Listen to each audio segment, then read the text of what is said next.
Good evening, ladies and gentlemen. It's my great pleasure to introduce our keynote speaker, President of the CCI, Architect Jayanta Perra, immediate past President, Engineer Ranjit Pudatilaka, President-elect, Mr. Manilal, and the CEO and the staff, and the members of the CCI. Professor Vasanta Tukorala holds PhD in economics from the Queenstown University of Technology in Australia. And he have the both MPhil and the MA honors in economics from the University of Peradeniya, where he is serving as the Professor of Economics at the same university.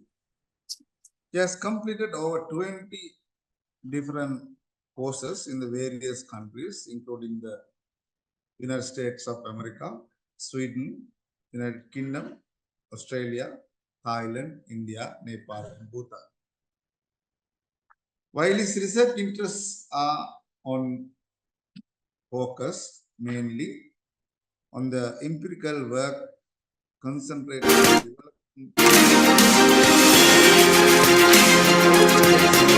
developing in this field in the different capacity. He has published over 50 research papers in prestige journal and international conferences and so forth.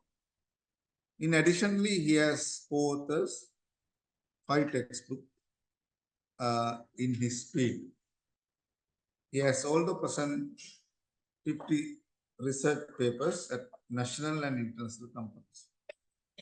His work has been much impact on the policy decision in Sri Lanka.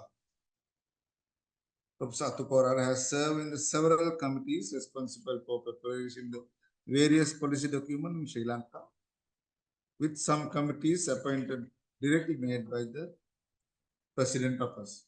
He has also worked as the consultant to the various projects funded by the UNDP, World Bank, and so forth. He has been recognized as the best environmental economist in Sri Lanka by the Global AD Scientific Index. In 2022, the University of Peradeniya recognized him as a topmost research category, that is Tier 4 star, the highest lifetime award given to the scholar in the country after the evaluation their research contribution. In addition to, he has received the 2 Presidential Awards for his scientific publication in 2023. Dr. Vasanta Atukorala, over to you.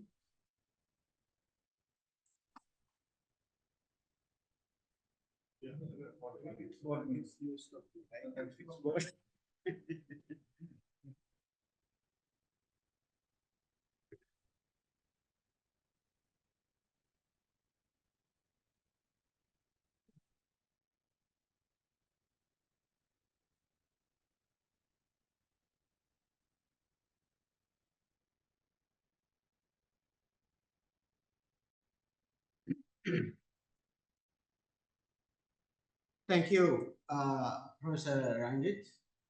It's a great pleasure to be here, actually, and give a talk on the state of the economy and the impact of the IMF package, particularly on the construction industry in Sri Lanka. Let me explain you few things before going to the main topics, because I know that almost all of you are coming from the engineering background, not the economics background, but some are having the engineering economics background as well, in addition to the engineering background, right? Now let me quickly explain you the economic crisis, which is a very common words in Sri Lanka over the last at least 3 years. It's a kind of drastic fall in economic activity or economic performance in a particular country. But this is not a new phenomenon. It is happening all over the world. I mean, that's a nature of the capitalist state. There are two main reasons for the economic collapse or probably crisis. One is the internal shock. Others are the external shock.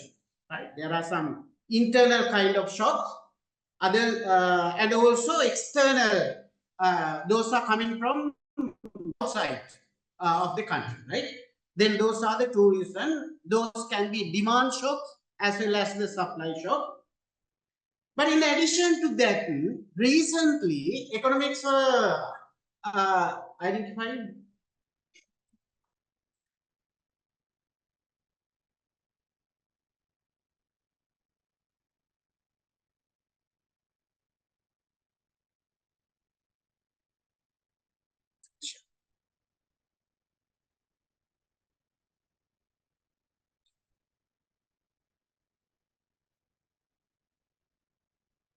Right. In addition to those two, recently economics were trying to identify the policy failure as a reason for the crisis, economic crisis. Those are called today the man-made reasons for the economic crisis, right? Right, Sri Lanka. I mean, we had that experience, but whether it is internal shocks or external shocks or policy failure, it's up to you. You can decide it at the end of the presentation.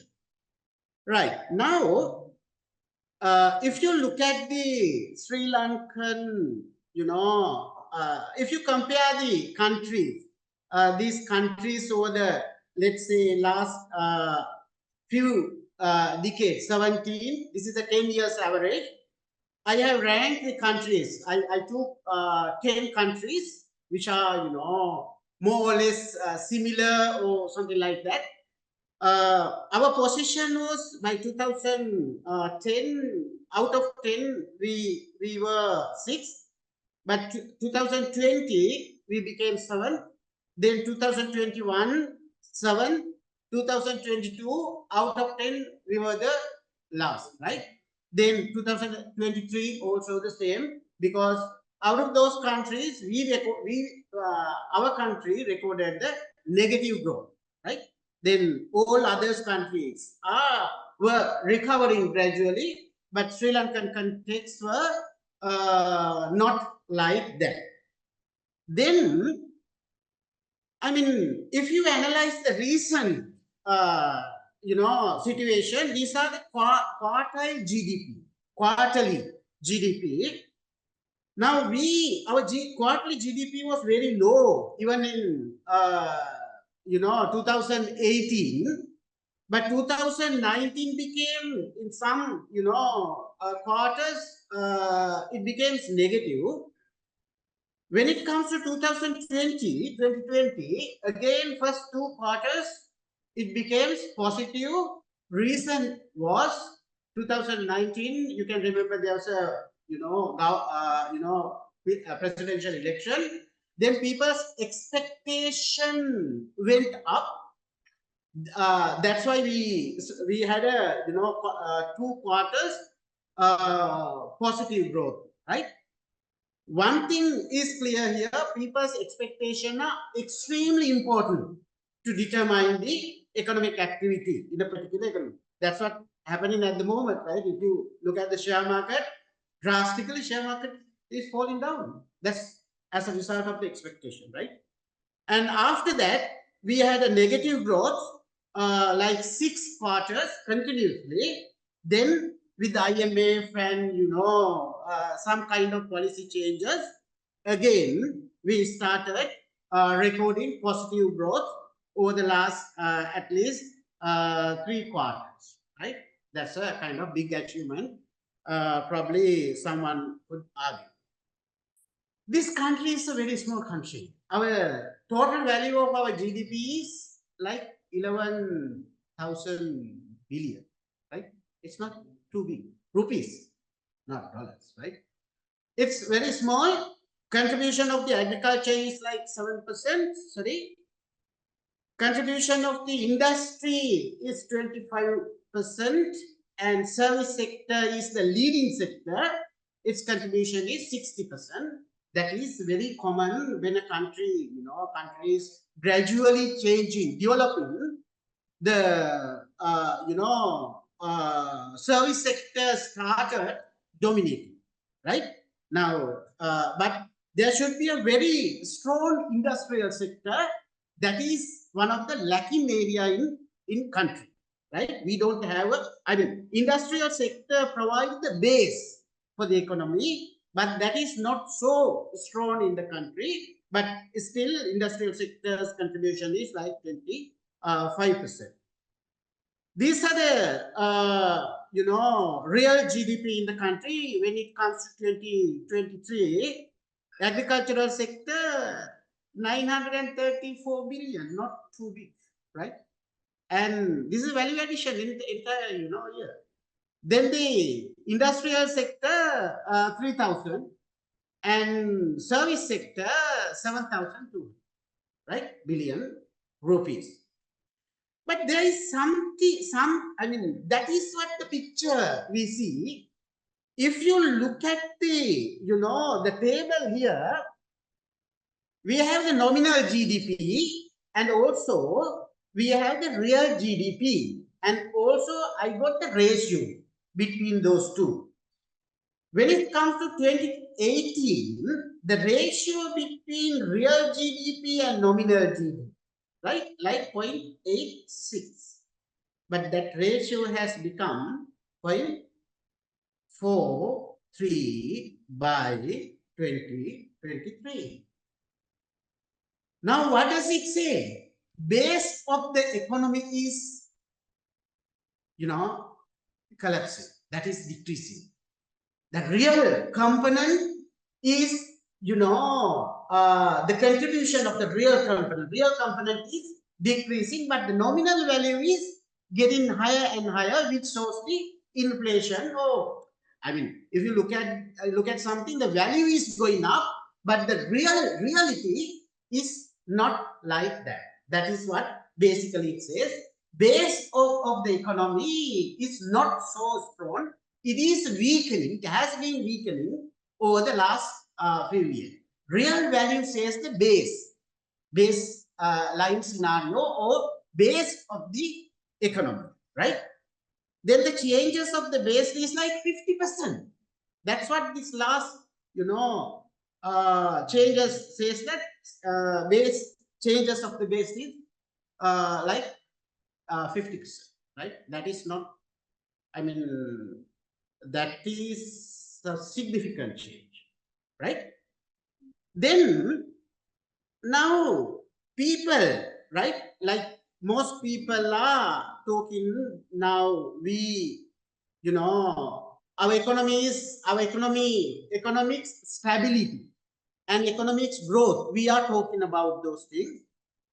There are two things here. One is the visible aspect, visibility, right? What can be seen? These are the visible aspect of the economy. Central bank monetary policy, low inflation rate, like 2.5 average, which is good, right? And low interest rate, a standard, deposit rate is like 8.25, lending rate also around that. Normal money transfer, like no undial hawala, like we had 2 years ago. Low risk level of the bank, because capital adequacy ratio is like 17, 18, right? Which is very good. Now, that is the central bank side. Monetary policy kind of very good at the moment. If you look at the physical policy side, government side, normal energy supply is there, no power cuts, no shortage of gas and fuel, right? Government revenue increase in this, last 6 months. When you compare with the previous year 6 months, government revenue has increased by 41%, which is good. Low budget deficit. We had a budget deficit until June. When you compare with the last year with this year, Last year 1,242 billion, but now 598 billion, which is very good. Again, positive side. Government is having some, I mean, subsidizing some individuals and giving, look after those people, like 2.4 million people. Sectoral recovery is good. Agriculture is last quarter recorded like 1.1 positive growth. Industry 11.8 growth, which is good. Service sector 2.6 growth. Again, that is good, right? At the same time, we know that these are visible. We know that debt optimization and restructuring are almost finished, right? Local debt optimization completed. Domestic debt optimization, we actually optimize like 5 billion, right? That's what we are having the other side, EPF, including EPF and central bank. And foreign debt restructuring almost done. We had a release, right? A short-term burden with the cost of working class. That's a different story. But at least we got a short-term relief from the foreign debt, right? We had a kind of grace period for paying them. Interest level, interest payment became lower than the previous agreement. And now we have time until 2043 to pay the loan back. All these are kind of positive things. If you look at the invisible things, so things that we probably have forgotten, right? Right? Invisible things about the stability or growth. From 21 to 24 June, price level has increased by 106%, according to the National Consumer Price Index, not the Colombo Consumer, National Consumer Price Index. Food price has increased by 134%, non-food 89%, right? 20% of SMEs in the country either permanently or temporarily closed. Approximately 260,000 SMEs. 61% of the household have decreased their total household average monthly income. All these are coming from the World Bank or this Department of Sales and Statistics, right? 22% of the household have indebted due to economic crisis. 55% of the individuals schooling have been affected. 66% work more than 40 hours per week, right? Then approximately 700,000 individuals are there. Increased malnutrition among children, change the fuel and gas queue into passport line, right? Now, and then poverty has increased, right? We are talking about there is no queue, but still there are. But those are normal things, right? That's why we don't care. Those are not coming suddenly, right? Poverty has increased to 26%, still around 5.8 million people are under poverty, according to the World Bank. Official poverty line has increased by 136%, right, over the last period. These are sometimes invisible. Oh, we have forgotten those things because people are adapting to any situation, right? Therefore, we don't care those things too much. The structural issues that we had, look at this, table carefully. Government expenditure and government revenue analysis. There is a significant improvement. Government expenditure has, decreased or at least constant. That which is good, right? But income has increased significantly over the last 6 months. I compare with the previous year 6 months, right? Which is really good, actually. Fiscal management is really good at this stage. But still, if you look at the even 2000, 2023, our daily receipt is 7.23 billion. Daily government receipt, daily government revenue, right? But daily government expenditure is 14.06 billion. This is the daily income and expenditure. Daily government expenditure, daily government income, right? Daily government borrowing to run the economy is 6.8 billion. That was 2023. When it comes to 2024, the situation is better. There's a kind of improvement. Our receipt was 10 billion, expenditure was 13.5 billion. Then kind of the daily borrowing becomes like 3.29 billion, right? I mean, this is really good because daily borrowing has decreased significantly. But still there is a kind of structural issue, right? Still there is a gap between those two. These are the daily figures.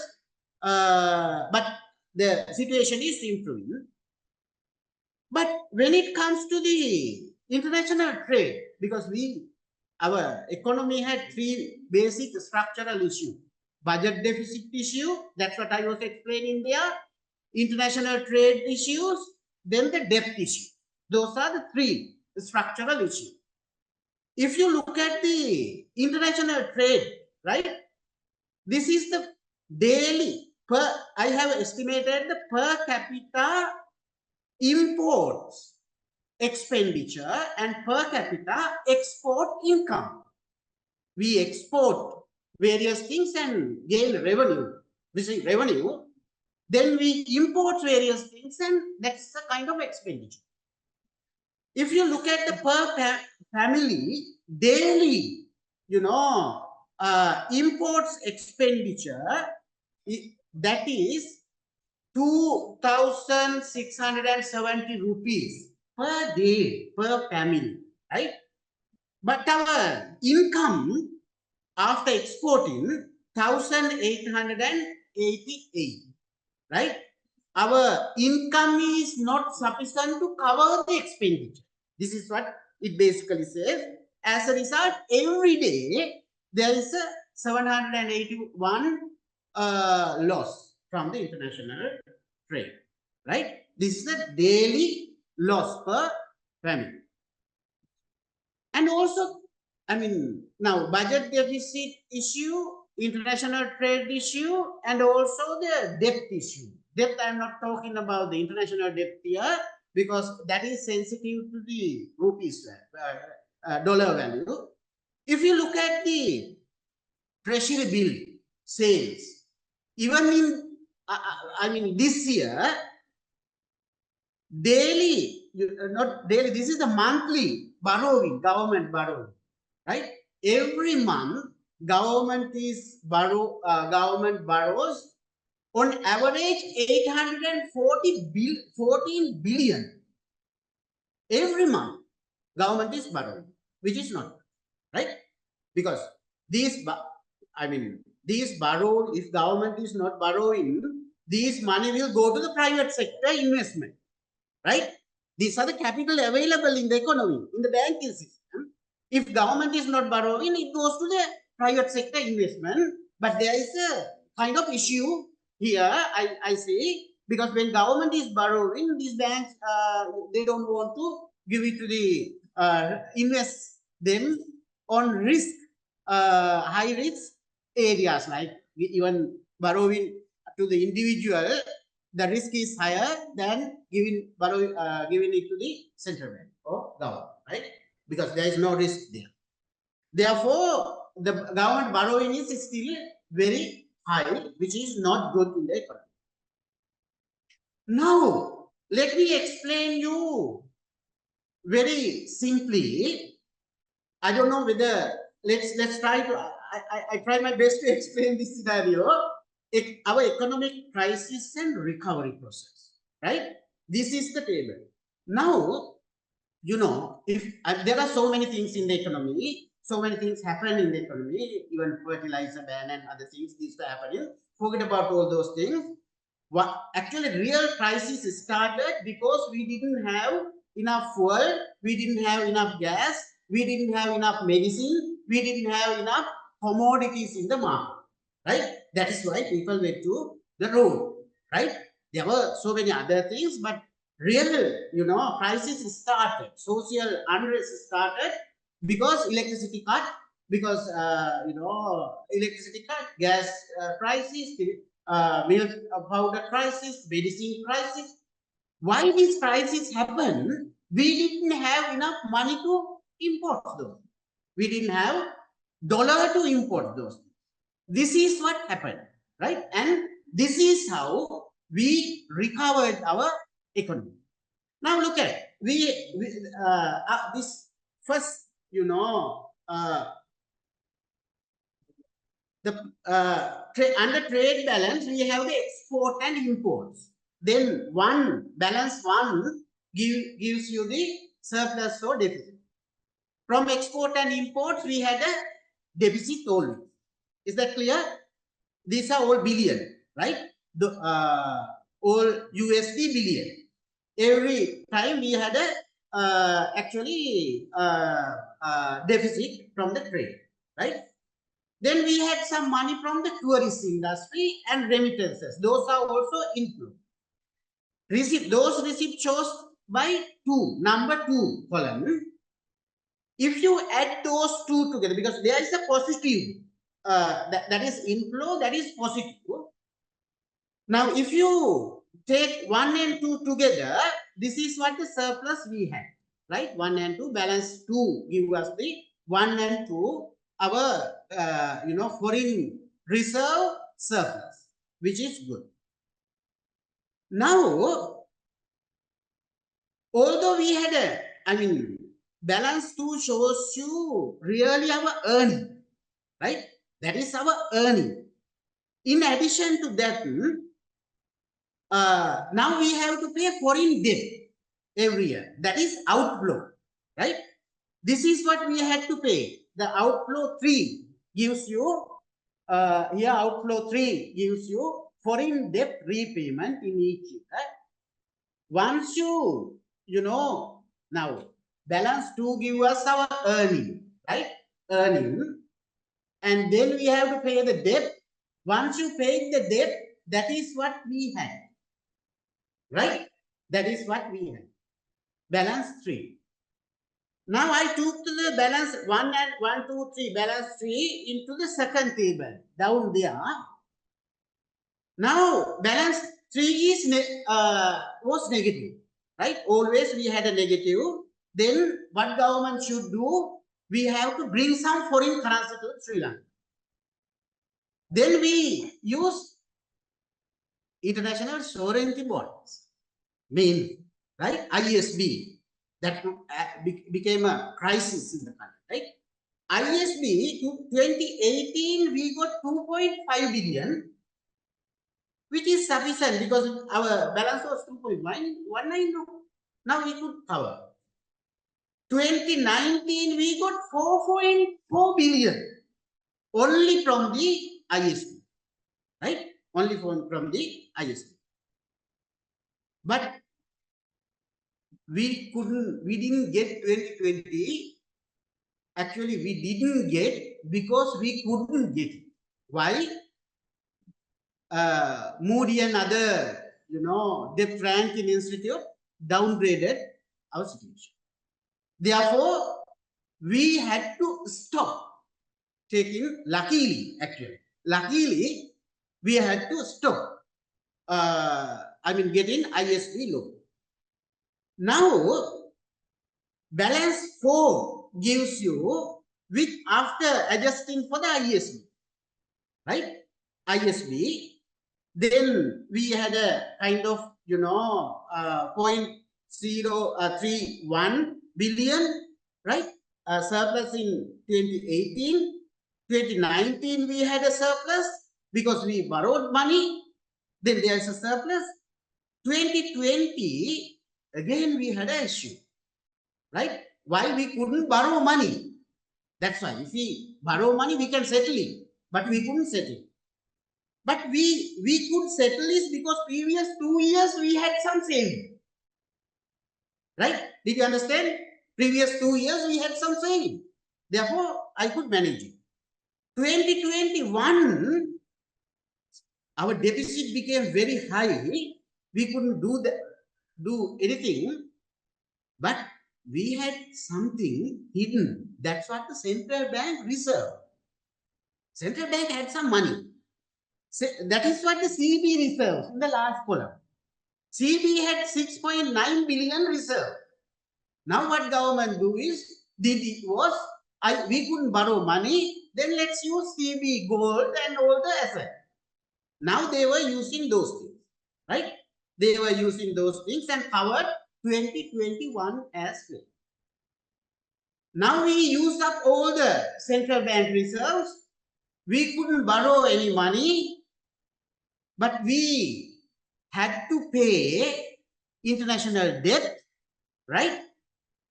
What can we do? There is no foreign currency in the country, right?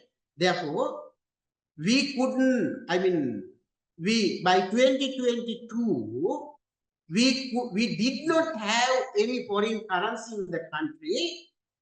Therefore, and also by that time, government, even 2021, first few months, government paid one ISB, matured ISB. That was the last payment, right?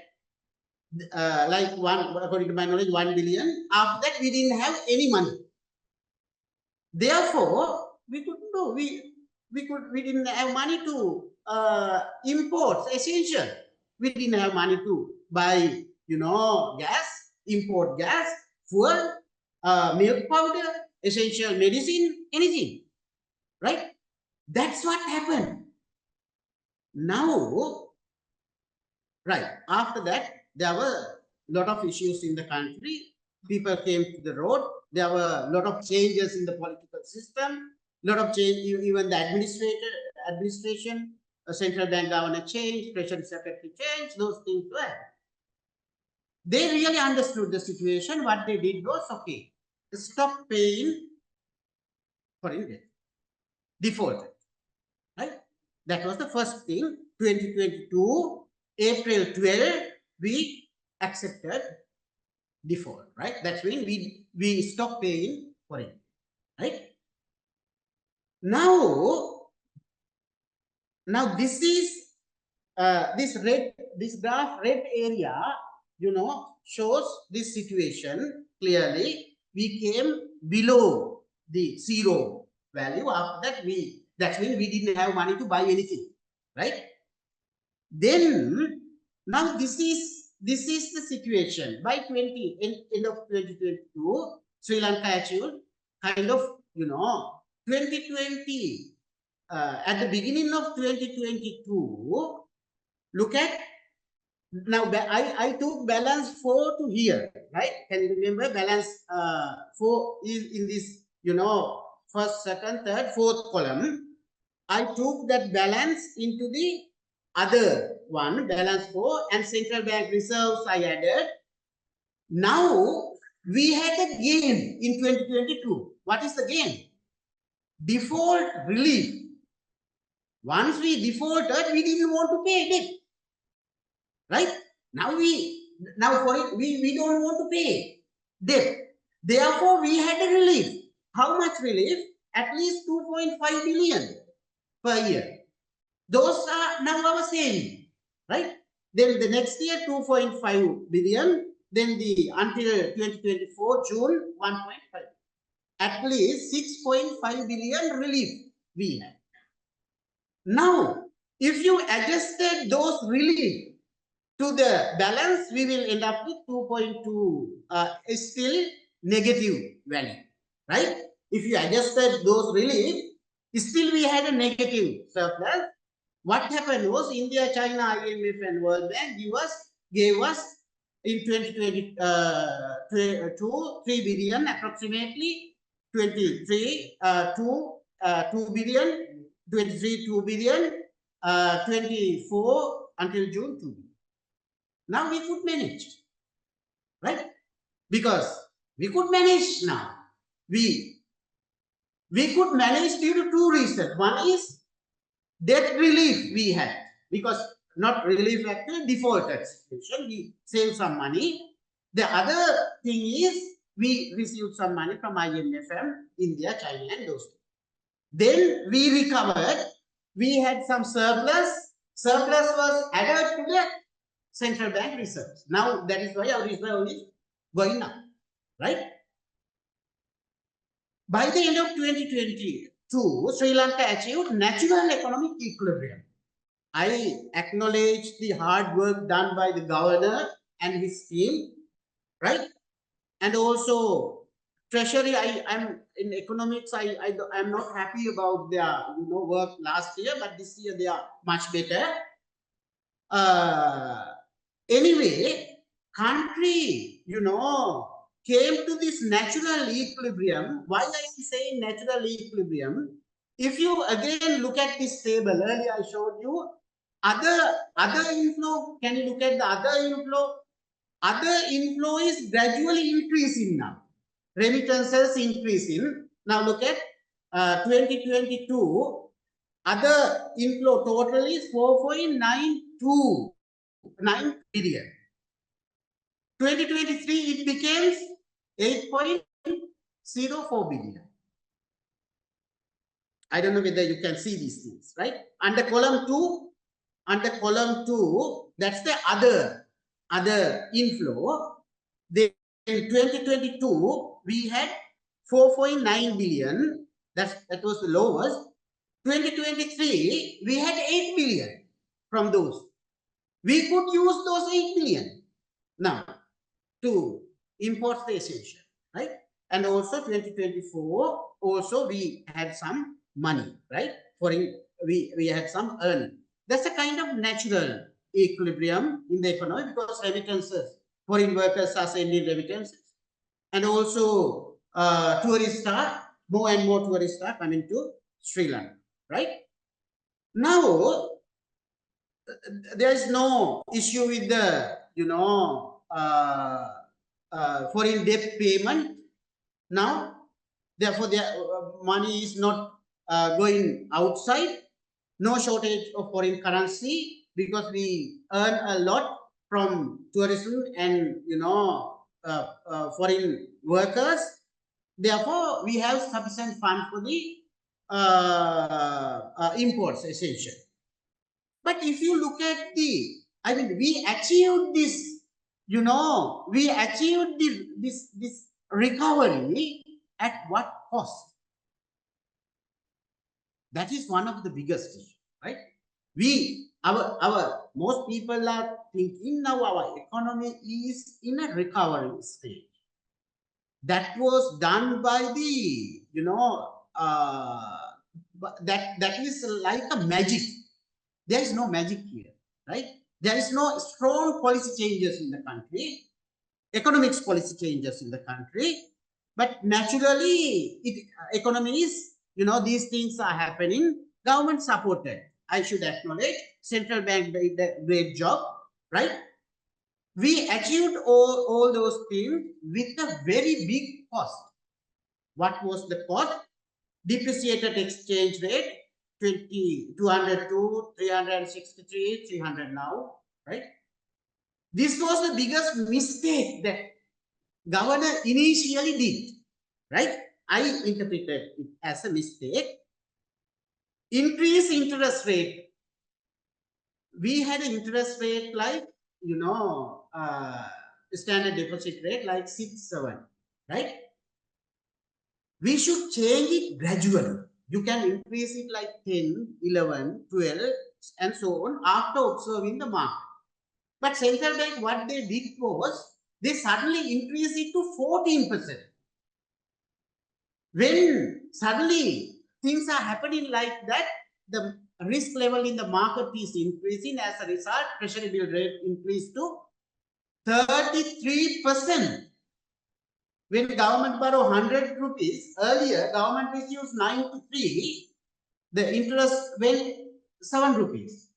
Later, when government borrow 100 rupees, the interest cost became 33 rupees, right? As a result, now look at the interest bill. 2022, our interest bill, government interest bill was 1,565 billion.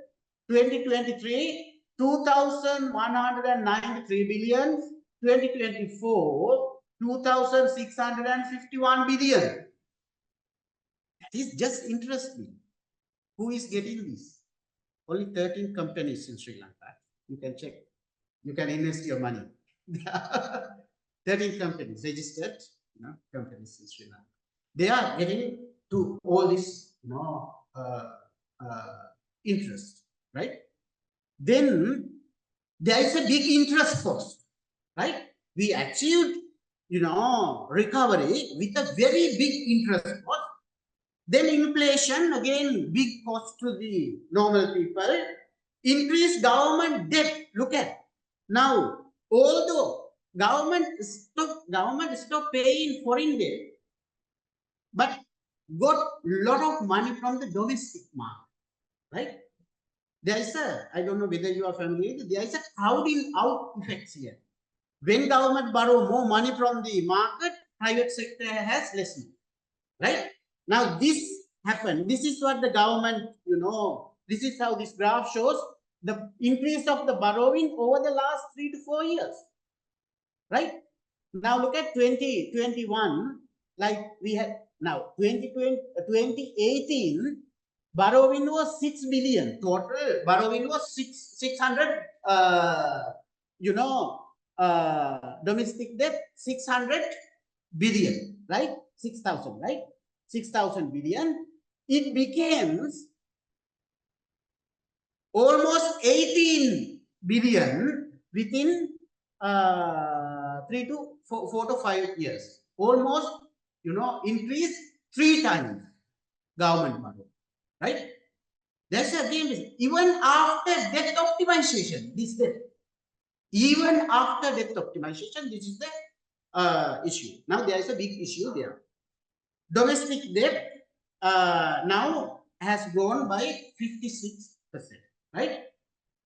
Then with the IMF, this is what the IMF suggested. I'm not going to explain these things in details, but when we will have a very good discussion. There we will discuss these things. This is what the IMF suggested us. We could go along this path until 2033. That's what their prediction, right? But that is not sufficient, right? That is not sufficient. That is one thing. Then now look at, this is the real GDP according to the IMF prediction. We actually, our real GDP will be 13,291 by 2028, right? 2028. That is what the real value of the real GDP. That will be similar to the GDP that we had in 2018. Country goes like 10 years backward, something like that, right? Economics way of interpreting. Probably you might not agree. There's a very high risk in the economy. Then another thing is happening. This is what IMF has given us, not my estimation, right? Our debt was total debt, right? This is total debt, 2023, almost 30,000 billion rupees. By 2028, it will be 44 billion 600 rupees. That's what IMF says, right? That was IMF prediction, right? This is what our debt, and this is what the per capita debt changes. 2022 to actually 2020 per capita debt was 700,000, almost 700,000. 2023, 1.3 million, right? 2028, almost 2 million per individual. If your family has 4 members, that means government, by that time, government, would borrow at least 8 million for your family, right? How? This is per. Based on the IMF prediction, I have estimated the per capita. That's it. Nothing new, right? Very simple calculation. our debt burden is increasing rapidly. That's what I am saying here. That's what my point is, right? There is no solution for the debt in the country. Then there are some, debt, foreign debt, local debt, and so on. I don't want to explain these things in details. This is the latest figure that government has, given. This is what the commitment we have. We had actually. Now with the debt optimization, this burden will shift after 2027. Right? This burden will shift to the future generation after 2027 because we got the relief until 2027 from the debt restructure. Right? But when when it comes to the end of March 2024, within within 1 year maturity, we had to pay 3.9 billion US. 1 to 5 years maturity, 10.27 billion. These are only foreign debt, right? Only foreign debt, not the local debt. Within 5 years, that's why I said within, if you look at the within 10 years, how many debt we have to pay? 10, 15, almost 20 billion, right? If you add these, first three, within 10 years, the matured amount, almost 20 billion we have to pay. But luckily, now government could manage to get the relief until 2027. We don't need to pay, right? After 2027, again we have to pay these things. There is a small reduction, that is not too big, right? These are coming from the government treasury, department. Again, not my own, figures. Then this is actually we did this estimate, right? We did this estimate because one or two times this is not criticizing president was saying that we will achieve we will be a developed country by 2048. Yeah, after independence it's like 100 years, right? By that time we could be a developed country. This is the classification of the development under international, World Bank classification of the development at the moment. Not by 2048. By 2048, this classification will be different. Now, in order to, if you take today's, classification to become a developed country, our per capita GDP should be more than 12,000, right? USD, 12,600 USD, right? This is what our estimate at the moment. We had 2022, this one, 2023, this one, 2024. This is how it's increasing. With the IMF has forecasted the future growth now. Based on those growth, you can estimate the future GDP in the country. Not those are taken from the IMF, right? Then we could go until we could go 5,682 per capita income by 2048. By 2048, right? 2048, we could go to that extent. That means still we will be, if we are maintaining the present growth rate where the IMF is suggesting, then still we will be lower, middle income country or upper middle income country. Upper middle income country is still not sure because IMF, these figures are increasing with the time because the world is, gradually developing now. Therefore, these classifications, the minimum values are increased. Therefore, we don't know, still we will be there, right? Then coming to the construction industry, that is the situation in Sri Lanka. Coming to the construction industry, when if you compare with 2021 to 2023, end of 2023, we had because in GDP calculation there are three sections, right? Agriculture, industry, service. Agriculture, there are 17 categories. Out of 17 categories, by end of 2023, 10 recorded negative, right? These are the negative growth recorded. Then service sector, we had actually 15, 8 recorded negative. Industrial sector, we had 17, 16 recorded negative. Collapse happened in industrial sector. That's what at the beginning I was saying. In a country, industrial sector contribution may be lower, but it should provide the base to the economy, right? Base to service sector provide the services required to the industrial sector and agricultural sector. We didn't have the strong industrial. The construction sector collapse was 37% minus 2. See the last one, 37%, right? Then comparison of the growth with construction sector, this red,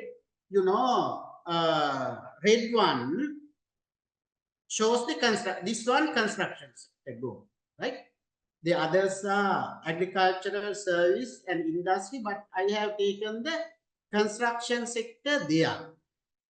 Look at here, this one. There was a very good growth in 31%, right? Very good growth, 11, 12, 17.7 growth, 13, 4.9, 14 is good, 15 became, negative, 16 again good, 17 good, then 18, 8% negative, and again constantly negative until 2021. 2021, there was a positive growth in the country, and again there were some negative over the last 2 years. Now, do you know what is the value addition of the construction industry in the country, right? This is the value addition in rupees billion, right? Again, this is the current prices. This is the constant prices, right? Constant prices. If you look at the, 2023, current value is billion 1,421, almost 1.4 trillion. That is the value addition of the construction industry in Sri Lanka. But real value is less than even trillion. 735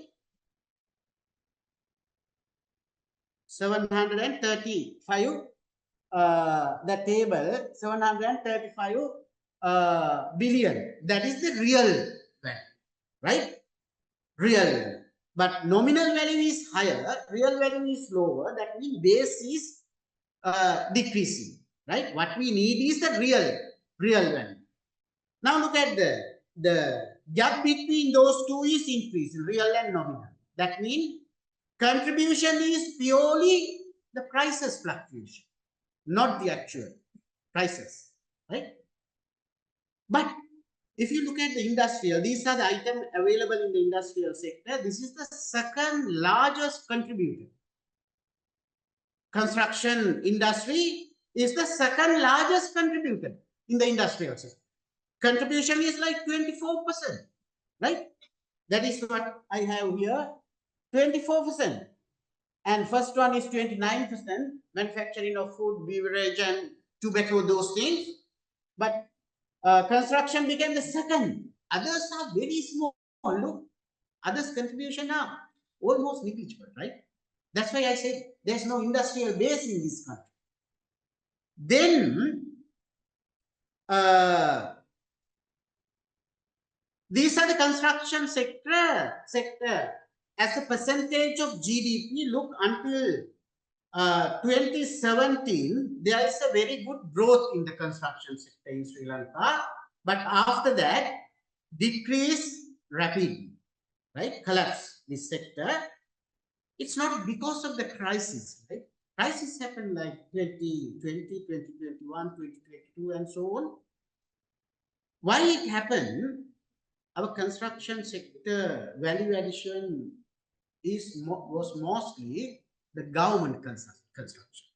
Government invested, borrowed a lot of money, invested here, right?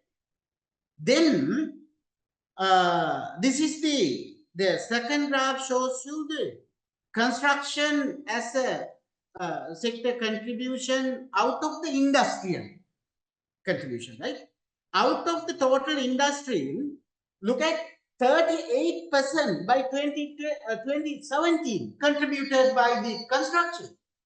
It was one of the biggest sector, but today it has become 24%. Almost 700,000 people were working. Today, like 550,000, right? People are working still in the industry, and so then finally, what I want to tell you, right? Focusing this IMF package and so on. IMF is trying to set up the stability in the economy. That's the simple way of saying it. There are two things that we need. One is the stability, other is the growth. Growth needs to be addressed by the government, not the IMF. IMF, doesn't care about our growth. What they need is, okay, this is instability in the country is very high. Now we bring it back to the stability. They set up the stability. Now it's up to us to decide some policies to have the higher growth. Economic crisis led to a severe setback in construction activities due to the supply and demand contraction. Growth in the sector was subdued due by shortages of raw materials, fuel, input costs, lack of supply credit, overdue payment, and so on. But overdue payment, I heard that around 80 to 9% already government has paid it, right? Sri Lankan construction market was valued like US dollar 10 billion. I took it from the one of the source. I don't know the validity. You might know better than me. With expected growth over 5% annually, which is not sufficient, right? Then construction industry is vital for economic growth, employment, and infrastructure development in the country. IMF and construction industry with now, if you analyze all these scenarios, IMF, government policies, how we recovered our economy, what will happen in the future, there are certain things that we can I can give as the conclusion. With debt restructuring, foreign funded projects will start. That is obvious, right? There may be in the future, once we finish all this debt restructuring process, foreign funded project will start again. Government investment will remain without any progress. Government, earlier I said, okay, government reduced their expenditure. Can you remember? Which is good, I said. Now I say, no, that is not good. Why I said that? Government cut down all the investment expenditure, right? That's how they reduce the expenditure. And this year allocation is much better. This year, 1,700 billion allocated. And out of total our budget expenditure, 6,978, right? Out of 6,978 billion, 1,700 were allocated for the investment, which is good. But every year, at the beginning of the year, government allocate money for the investment, but government cut down those things by the end of the year because of the lack of money income, right? Then government investment, I don't think that it will increase further in the future, because there are a lot of other commitment government. The subsidy bill is very high. Subsidy bill is very high in the country. I don't agree with this, right? We don't need to give subsidies to all citizens in this country. Everyone is getting subsidies. Look, if you analyze this very carefully, I want to do a very good study, but couldn't find it. Some are getting fertilizers. Some are getting Samudyo water. Some are getting Aswasumo water. Some are getting the other type of subsidy. If you look at all these things, even school children are getting clothes or whatever, right? If you look at all these subsidy, out of maybe 98% people in this country are getting subsidy, at least one kind of subsidy, right? I don't think that we should do that, right? Because subsidy should be given to the people who needs them. Not my son is going to school, he is getting the school uniform. Why? Do I need it? No, that is not required. Likewise, right? That is a simple meaning I'm saying, but there's a big implication. Then private sector investment will increase gradually, not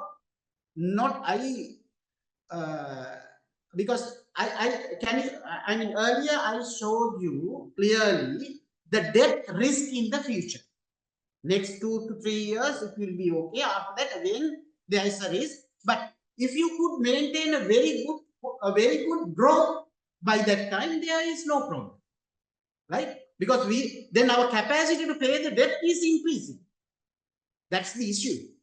But if you look at the real and nominal figure, base is decreasing.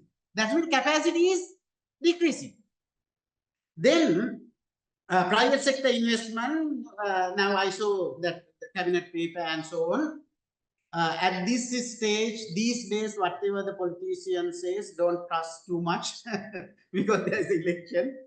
But that's there. Whoever says, not so important, right? Then renewable energy, railway and hotel sector will attract some fund in the future, no doubt, right? Renewable energy, railway and hotel sector, more investment. Skill and provision, individual in the workforce, migration will become one of the big challenge in this sector, construction sector, because they are migrating. And also labor shortage and exchange rate fluctuation, although all are risk factors, right? Because even unskilled people are going abroad now. Then ladies are not coming to the construction industry now, in general, right? Then manpower should be male-based manpower in what we need in the construction industry. That has some serious implication there.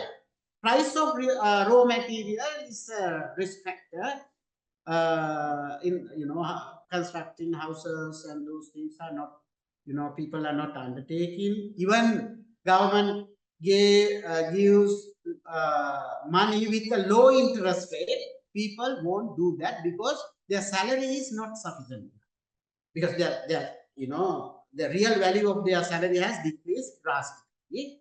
Therefore, although we get the free money suppose I get free money, no interest, but I have to pay the debt installment, still I can't afford that. Therefore, I don't think there will be a boom in this industry. It will boost, no, right? Then political stability will be the key factor. That's what is happening in the share market at the moment, right? Share market now drastically getting down. There are many reasons. Some people are manipulating to show that government change will have some serious impact. That is also there, but there are some other things as well. But again, at the beginning, I was telling you, in a country, in your family, look, your expectation, your mental fitness is the most important factor to the stability and growth. It's the same for the country. Expectation of the individual, stability, political, social stability are the key factors to have a very good growth in the country. Therefore, at this stage, there are some serious issues with this political, with the election, right? But I don't know. Different people, their expectations are affected by the whatever the political changes, government changes in the future. Right. I think I took almost 1 hour. Now, is that enough? Right. We can have a, if you want, we can have a discussion. If you have any question, you can ask.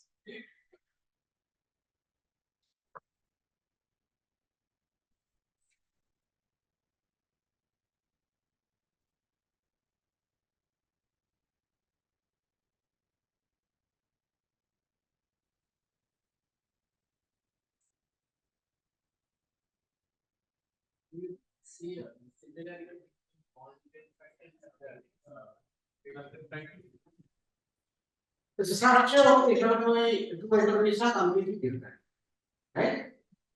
Maldives, more than the domestic people, tourists in a given time, tourists are, therefore their economy is completely determined by the tourists. And I mean, world exists in war situation, and those things have some serious implication in Maldives crisis.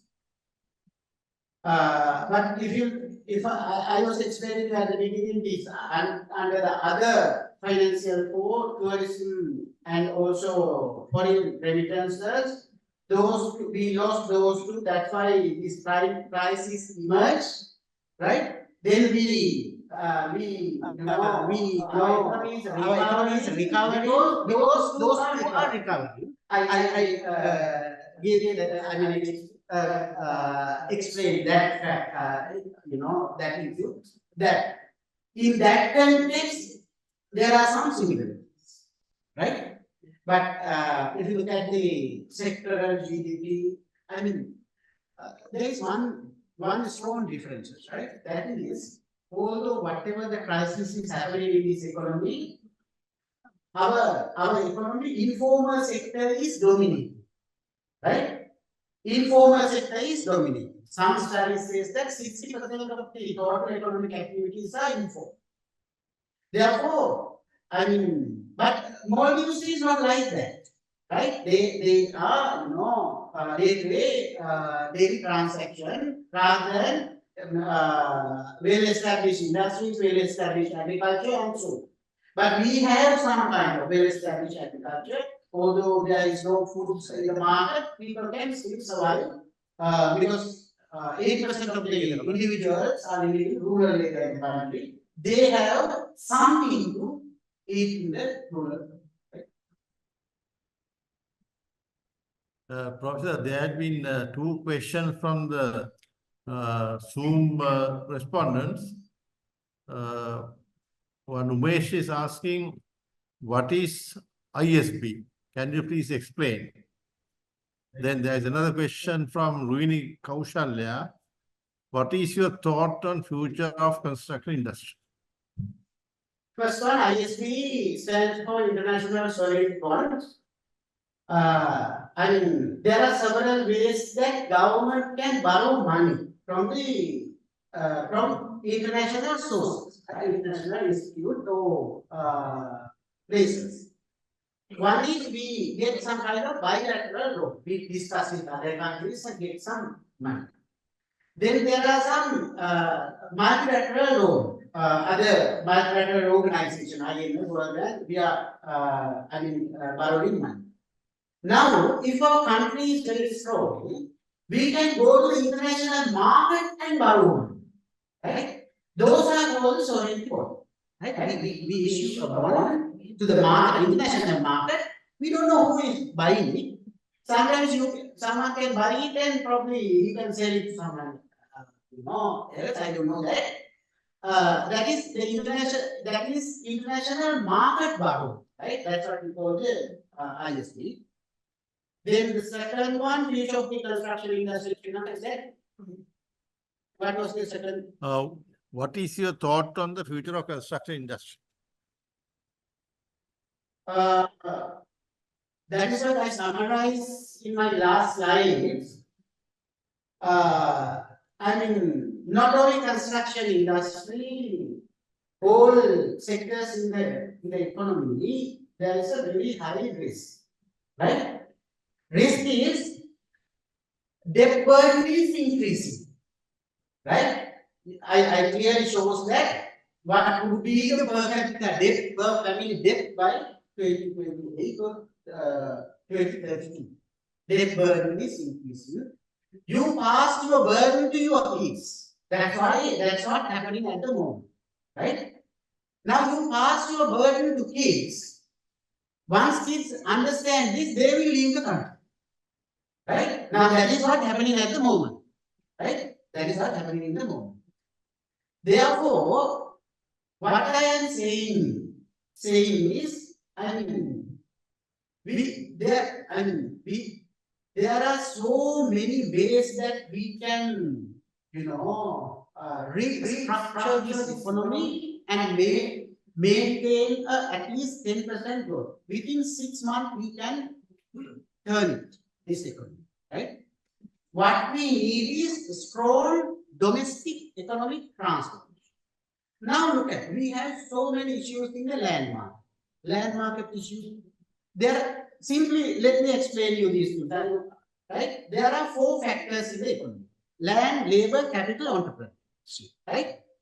Now what we have land. What else? We have labor. We don't have capital. We have entrepreneurship. What we should do is, by combining land, labor, entrepreneurship, we should generate capital gradually. Gradually, that is how we create a surplus in the economy. In order to do that, remove all the barriers in the land market, right? Generation. Now look at how many abandoned land in this country, right? Now there are so many barriers, land market barriers. I say no, we don't need barriers, right? In the land market. There are so many barriers in the labor market. Look at some, I don't know whether you agree or not. Always I say that some trade unions are terrorist organizations. To me at least, right? Some trade unions are terrorist organizations. This is the issue in the labor market now. This is the issue in the labor. When you say to lecturers, okay. When government says to lecturer, okay. Suppose lecturers are demanding salary increase. Then government says, okay, I will increase the salary, but you have to increase your working hours. You should come to a compromise. You should come to an agreement, right? Once you increase your working hours or workload, I can pay more for you, right? There are so many labor market issues in the country. Now, due to those 2 issues in this country, that at the end of the day, individuals are making decisions. Aggregate of those decisions are translated into GDP in the economy, right? I take decision, you make decision. At the end of the day, the individual decision will be the aggregate GDP in the country now, total production in the country now. Individually, government should facilitate people to take rational decisions and have a very good expectation, right? In that context, even in the construction industry, I don't see a good, I see a dark future. Given all those risk factors, right? Like others, there won't be any significant growth. But you should provide so many facilities to the private sector, right? Government contraction is not so important. We should facilitate to the private sector. private sector should undertake those tasks. And if there are some barriers, you know better than me, those barriers, they should, remove those barriers gradually. Right? But these barriers were in my father's time. Those barriers are still in my time. Those barriers will be in my kids' time as well. Right? When they become adults. That's how all the issues are passing from one generation to another generation. That's why we said my father said Sri Lanka was a developing country. I am saying today Sri Lanka is a developing country. My son also one day will say that Sri Lanka is a developing country. Right? I don't know whether they got the answer.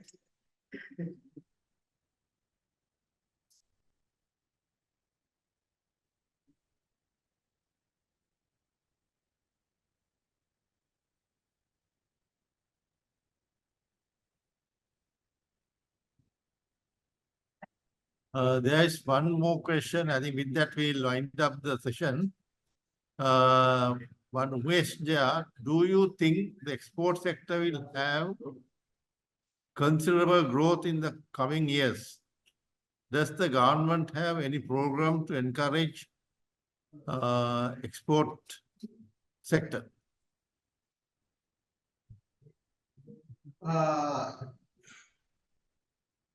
Actually, government should understand its role clearly. Government should be a facilitator, right? First we need to understand our capacity, and even in the export sector, we need to diversify food, right? So far, from 1978 to today, maybe 40 years, we were trying to diversify our commodity basket. That is only one thing actually, when you look at export market. We need to diversify two things. One is the export commodity, other is the export destination. Right? Export destination. Right? Then, so far we haven't concentrated this export destination. That is one of the biggest issues that I know. The other thing is, this export industry definitely we need to increase the export sector. But whatever we are trying to develop should be based on the domestic raw material. That should be the priority, right? We should utilize so many domestic raw materials. After that, we should, try to export those.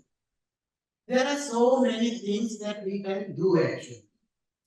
And the other thing is, now look at, this is a very simple example, always I am saying, but nobody cares this, right?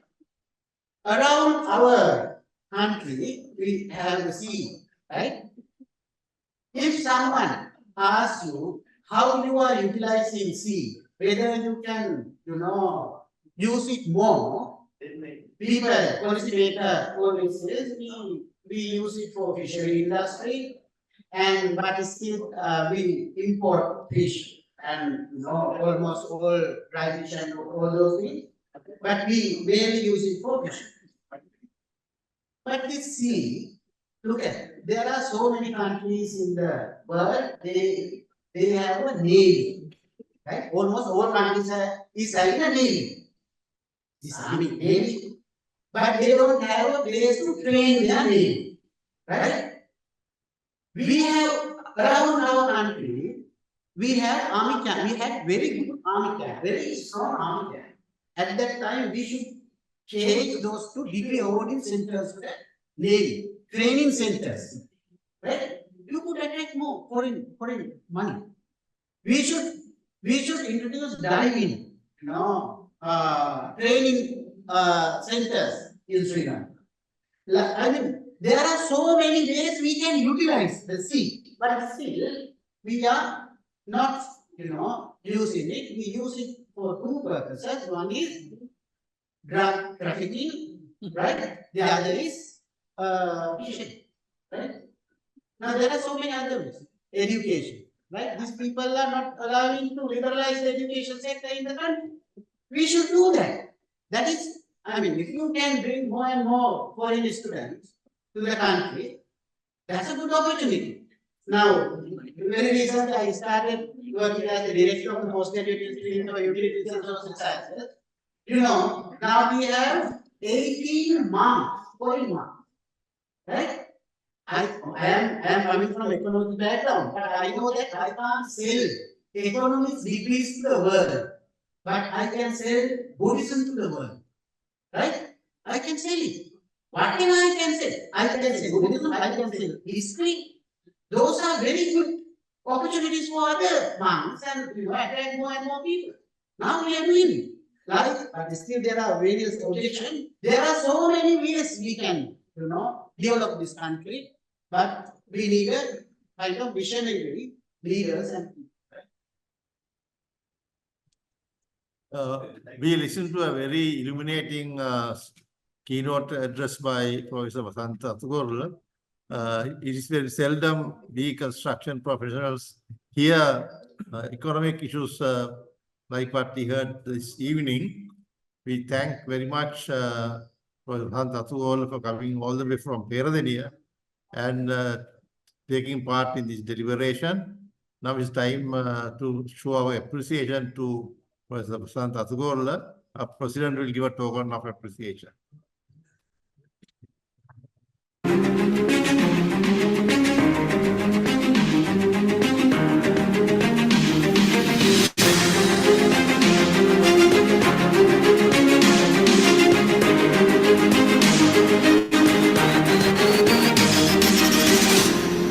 Well, this brings